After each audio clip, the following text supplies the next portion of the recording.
Well, your new favorite children's book author went to a vendor event recently where I only sold one book at my table.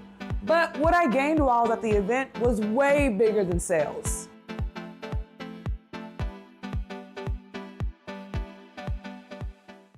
Now, most authors would consider that a failure. You take time off of your weekend or off of work, you spend money on making sure that your table looks nice with all your product and merchandise and all the cute accessories to make sure that it's going to attract people to come to you.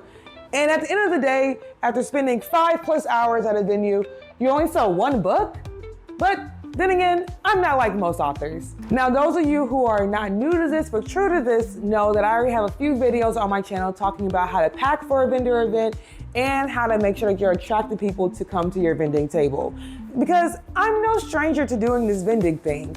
As an author, that's one of the most important things you can do, is not only put your book on a website like Amazon or Barnes & Noble or even your own platform, but really going out into the community to talk about your book to your actual ideal customer to generate more sales. When I signed up for this vendor event, I came in with a plan of attack of how I was going to approach it, which is something I encourage everyone to do when it comes to a vendor event.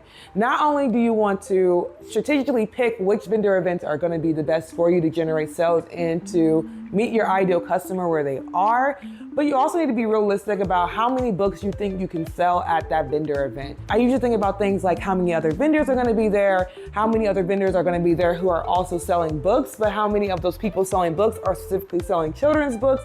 There's just a lot of different factors that go into it that you can see in my other videos where I talk more in depth about vending events. So the event was hosted at the Indiana State Museum, which was a phenomenal place for it to be hosted at because I not only got free admission to the museum so I could roam around and see the exhibits that were going on, but it also was just a really cool venue, a great environment, and especially on that day, they were focusing on family literacy throughout the entire museum. So there was a lot of other tables there with different community organizations who were focusing on family literacy or just early childhood literacy specifically. But you still may be wondering, okay, you're at the Indiana State Museum, the overall theme is family literacy, you still only sold one book.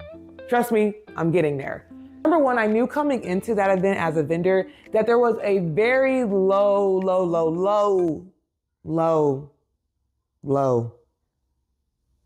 almost non-existent opportunity for me to sell books. Because yes, it was a family literacy day and it was focused towards literacy, but early childhood literacy, so that 0 to 6-year-old range, is not where I would typically market my book. I usually market my book for more of that 6th through 9th grade, so a little bit older. So you're thinking about early childhood, these are early pre-K, early kindergarten age range. My books I write for more so of that K through 2nd grader in mind. So already off the back, I knew my book wasn't gonna be 100% for that target audience anyway, but there always was the hope and dream that, you know, just because it's targeted for early childhood, that doesn't mean that there's gonna be a family that doesn't come by that has a child who's in 2nd grade, but also a kindergartner there as well. So there was still opportunity for me to hit on my target age range while I was there. But that was one reason why I knew I wasn't gonna be able to sell that many books while I was there. The other reason that made me think I wasn't gonna be able to sell as many books as I may have wanted during my time there was because it was super rainy that whole week. Weather does play a big factor in terms of how many people actually show up to those events. You can have the best event in the world, but if it looks horrible outside, no parent wants to put their child in a car and go somewhere else, unless they are very desperate and they want to get out the house. So that was gonna be like a double-edged sword there, where people want to come out their house during a super rainy day, or where people want to stay at home. So that also was a factor in my thought process of, while this is a great event, I may not actually be able to sell that many other books.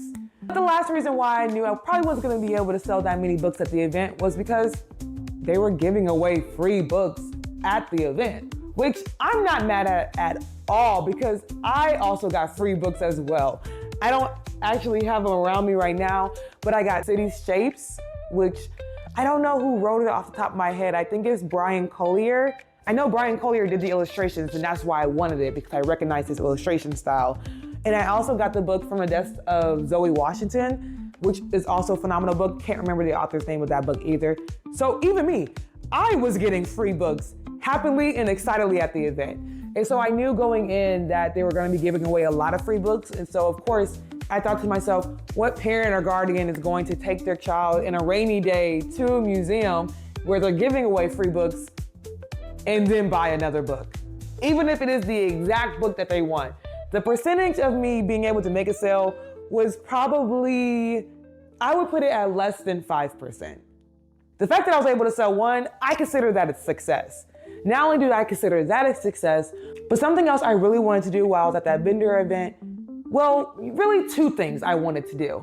Number one, I brought my little cousin with me along the way so that way she could be my little helper for the day. And I always enjoy spending time with her. And I wanted her to see me in my element as an entrepreneur, as an author, so she could really see what it's like to run your own business and do your own marketing and to work at an event and see all the work that goes into it so she can understand it a lot better if she chooses one day to become an entrepreneur herself. And I also really enjoyed having her there because she aspires to be an early childhood educator when she graduates from high school and goes to college. And so when I saw the opportunity to go to the State Museum and their focus on family literacy and all the great stuff they're gonna have going on, I wanted her to be exposed to that as well because that is the career path that she's interested in. And so I had an opportunity to not only sell my books at my table, but I also had the opportunity to have a second table next to mine. I was able to have a literacy activity for kids to do on their own or for parents to do with their kids that I allowed her to fully take the reins on and lead and facilitate at the table without me really being involved that much. Not because I couldn't do it and not because I didn't want to do it, but I really just wanted to provide her that space and opportunity where she could really work with the age range that she wants to work with one day.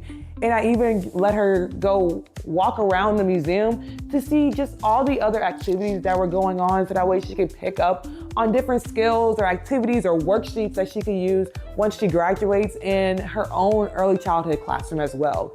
This event wasn't really about me as Charisma Antoinette making sales, but it also was about me as Charisma Antoinette, the big cousin, who just wanted to inspire her one day to accomplish her dreams and goals, however that may look. And part of that lesson that I was able to showcase to her that day was also that not every day is perfect.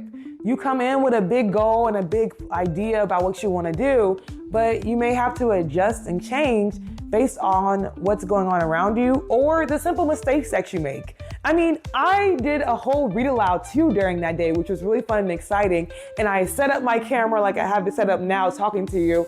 And I didn't put the camera in frame. I did a whole 30-minute read aloud where I didn't put the camera in frame.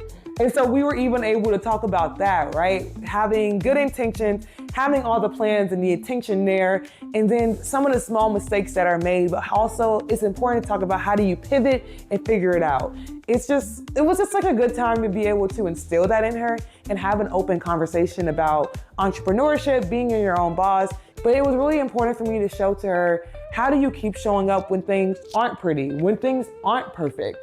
And it was also a good reminder for me as well to continue to do those things, not just for myself or for my little cousin who I love dearly, but for the children and the families who I want my books in the hands of across this country. Ultimately, you win some and you lose some, but I think it's all in the perspective that you have going into it and coming out.